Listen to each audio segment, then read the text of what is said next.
Good evening and salutations, my Days of Our Lives fans. Let's start off with Brady for a minute and Lucas, because Lucas comes into Brady's, hospital bed and he just starts going off on him.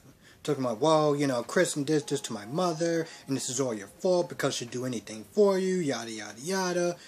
And I honestly tell you the truth, the more I'm thinking about it, the more I was like, bro, listen, you can't come at him like that. This isn't his fault. Like, Kristen is her own person. She makes her own choices, and going after a man in a hospital isn't gonna really sit there and help anything. Especially seeing how it wasn't like, Brady told Kristen to do all these bad things. This was her choice. Also, now I'm sitting there thinking about it. There was a time period where Lucas came in Rafe's office, and he didn't sit there and say anything. He didn't say anything as far as, how to find Kristen or anything. I mean, how to find Kate. Because he was too busy sitting there trying to protect Sammy and her secret. So, it's not like he really did, much favors for him in the first place. I mean, for your mother in the first place.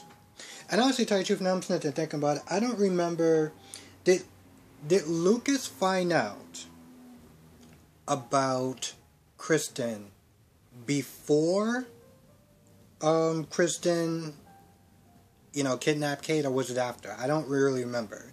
But the point was, it's not like he was really sitting there doing that much of his job in the first place anyway. So, I just was like, why are you coming at him for it? Like, yeah, Brady's an idiot for going out with somebody like that, but that's not on him. And with that being said, once he finds out about Chloe and everything like that, he winds up going to the hospital. He winds up going to the precinct. And Philip is sitting there trying to work Kristen as far as, like, you're going to be facing the death penalty, this, that, and the third. Like, you better sit there and give it up. You got so much stuff going, against you. Like, any sign of goodwill would help. But then, Kristen kind of gets under his skin as far as, him being a loser and him not really able to be, get Chloe's attention. At this point, Philip's like, okay, cool. I tried it the nice way. And then he proceeds to sit there and try to strangle the life out of her. But then Brady comes in, and Brady kind of plays more of a good cop, bad cop sort of thing. He does wind up getting Kristen to, tell where Chloe's at. But this is only after literally begging her to do the right thing. Now, this man literally walked in like an old man with a cane because of what Kristen did. I love how Kristen was like, well, if I knew it was you, I would have stopped. Oh. Well, I mean, if it was just some poor Joe Schmo, I guess it just would have been SOL at that point, right, Kristen? Because that's... Wow, you are one piece of work. After she gave Brady the information, she was like, well, I do have a heart. I'm not totally heartless or anything like that. I was like, you're not heartless. If you only was going to stop if it was Brady. If it was anybody else, well, sucks to be that person. But no. You're not totally heartless. Okay. After everything that she did, this woman is delusional. I was sitting there and say she's delusional, but then again, Brady's kind of an idiot. So she literally does ask, like, "Hey, so we still a thing? Like, we good? Like you still love me, right? Like we're not gonna let kidnapping and attempted murder, kind of get in our way, right? Like we still good, right? Like Kristen is quite a character. I gotta sit there and say Kristen is quite a character because she definitely knows how to keep it interesting in a very fun and interesting way, where she doesn't come across as annoying. And that's what I like about Kristen. As opposed to Jan Spears. It's like getting two characters and one is done really well as a villain And the other one is just, it seems like she could be put in a Lifetime movie. That's the best way I could sit there and describe it. Because Jan Spears, you know, she has a gun to Claire. But she decides to not shoot her in her house, but she takes her to some, not town square, but like some place by the cemetery or whatever. And Claire's like, well, why'd you take me over here for? I mean, you could have shot me back there. And she's like, you know, listen, maybe you don't want to shoot me because, you know, we're friends, or at least you consider me a friend. You know, I haven't been watching this show that long. The only thing that Jan Spears actually did right, one time in her life that she actually did right that I can think of, is her killing Charlie because, well, he needed to go. He just needed to go. The betterment for all womankind, and, well, let's be honest, he doesn't really make a lot of men look good either, so he had to go. But with that being said, you know, she's like, yeah, you're right. She calls up Sean, and then, you know, Bella, one second. Bella even offers herself up. She's like, listen, here's the thing.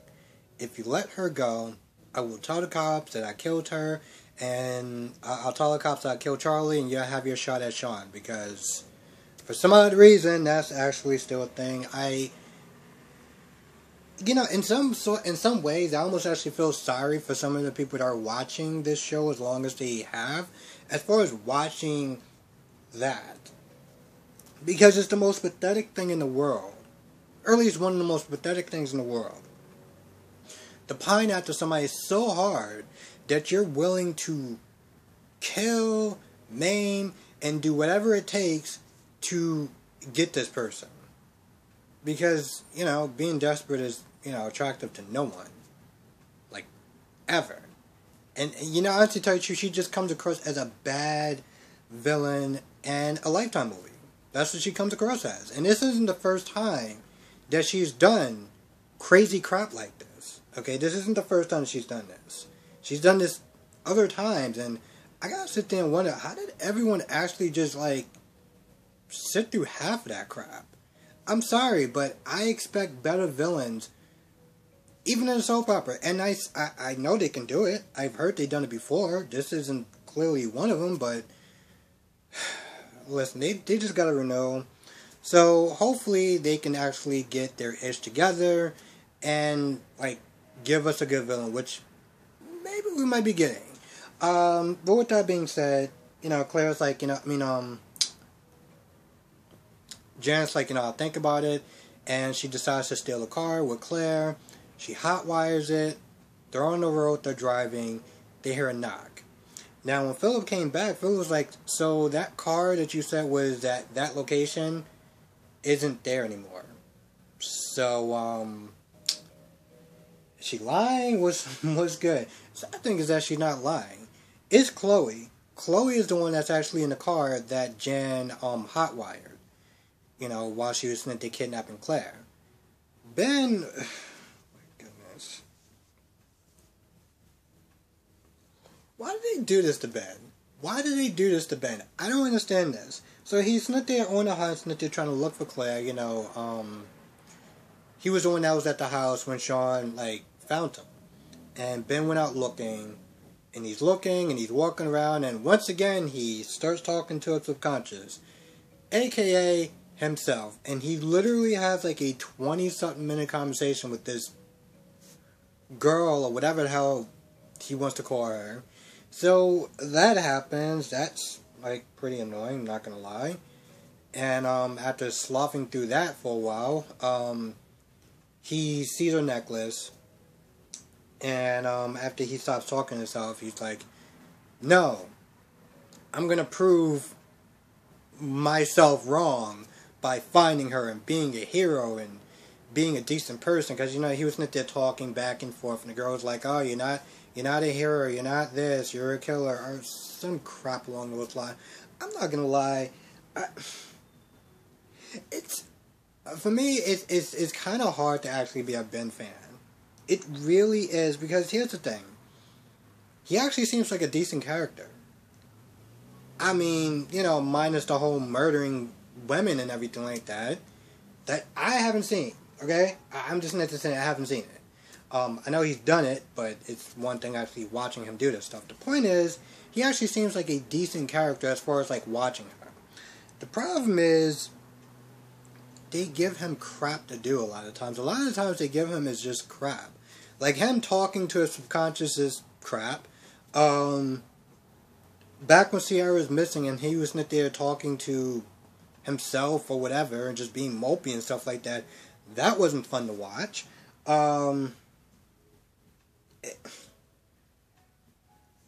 Listen, I might actually miss some good stuff. You know, maybe they were the Sam and Jason of this show, but whatever they're doing with him now is just well, it's crap, and I'm not exactly a fan of it. Because he's either moping, or he's angry, or, like, now he's talking to himself again, and it's just like, really? This is what you're getting to Ben fans? I feel like sometimes, and I hate to sit there and say this,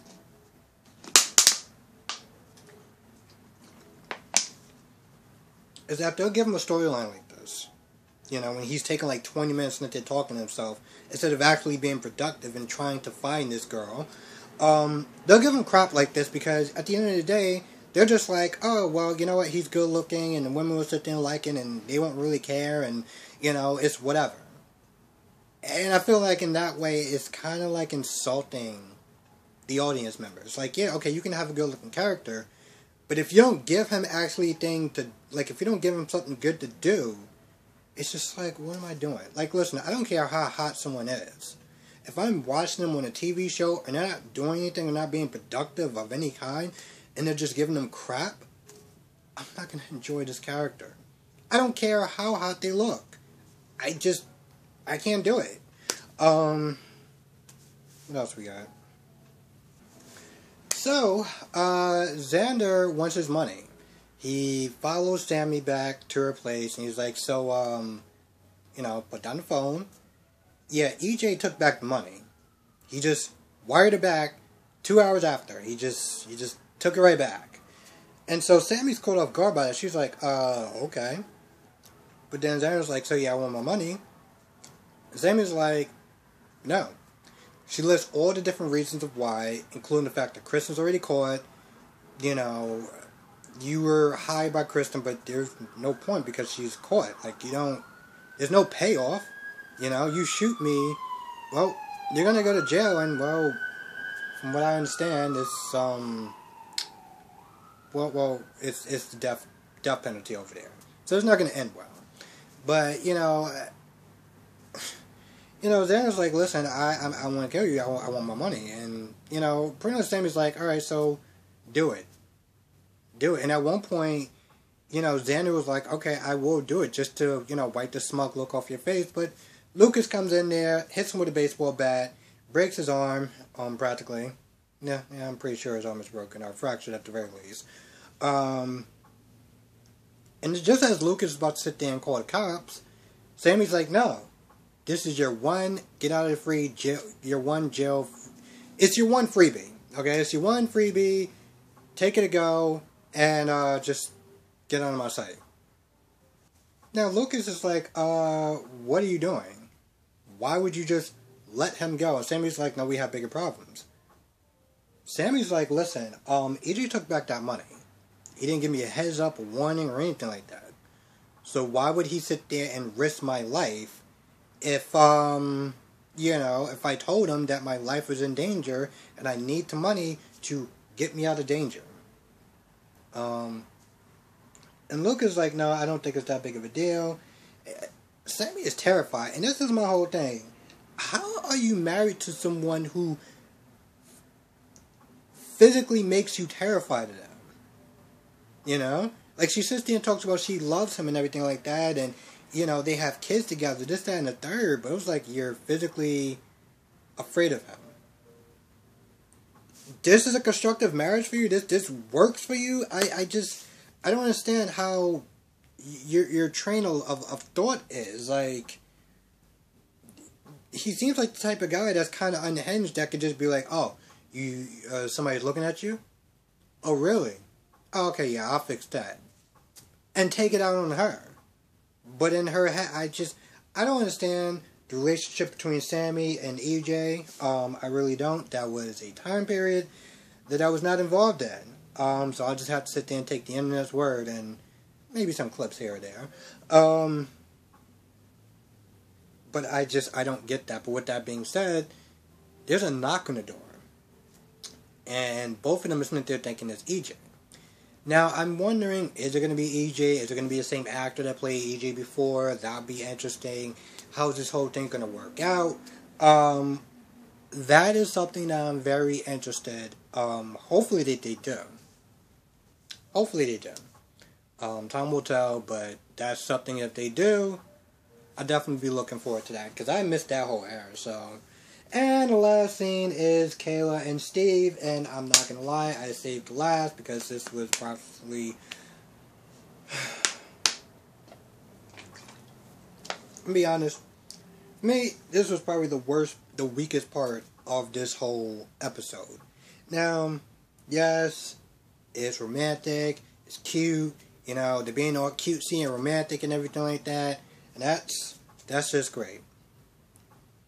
For me, this portion of it did absolutely nothing for me, and Steve is actually tell you the truth, he's like my favorite character. So to see him in this dry scene, where half of the time, you know, Kayla's there complaining about Dr. Snyder just being, you know, a terrible human being, because I'm trying not to sit there and use the D word anymore, but a terrible human being, okay? The people, he's being a bully. He's the type of person that if you work in retail, you just hope that you don't get, because you know that your day is about to go down the tubes, okay? So she's upset about that. Steve was like, yeah, I get all that, but here's the thing, we don't really get a lot of time for us, and I kind of want to, you know, kind of enjoy us a little bit. So they talk a little bit, then she brings up Snyder again, and then after listening to Steve being like, hey, let's just listen, just this, be in the present, live in the moment, just kind of just do us, just have a good time, and let's just be us, you know? She finally agrees, and they go to the bedroom to play mattress tag. That was it. That was pretty much their whole scene, from start to finish, more or less, and yeah. Yeah, to me it was just the weakest part. If you're one of those shipping couples and, you know, they look good together or whatever stuff, then that works for you. That's a great scene, and you will love it. For me, it just didn't really do too much of anything, because it was like, yep, it seemed like you guys just kind of showed up to work for a paycheck. I get it. I understand that certain people are there for contract reasons, and they have to appear in these episodes, even though it just seems like a complete and utter waste of time. They're there. So, it is what it is. But for me, I just, like, that whole thing just didn't work for me. Which is a shame, because I actually like Steve, so that sucked. Bella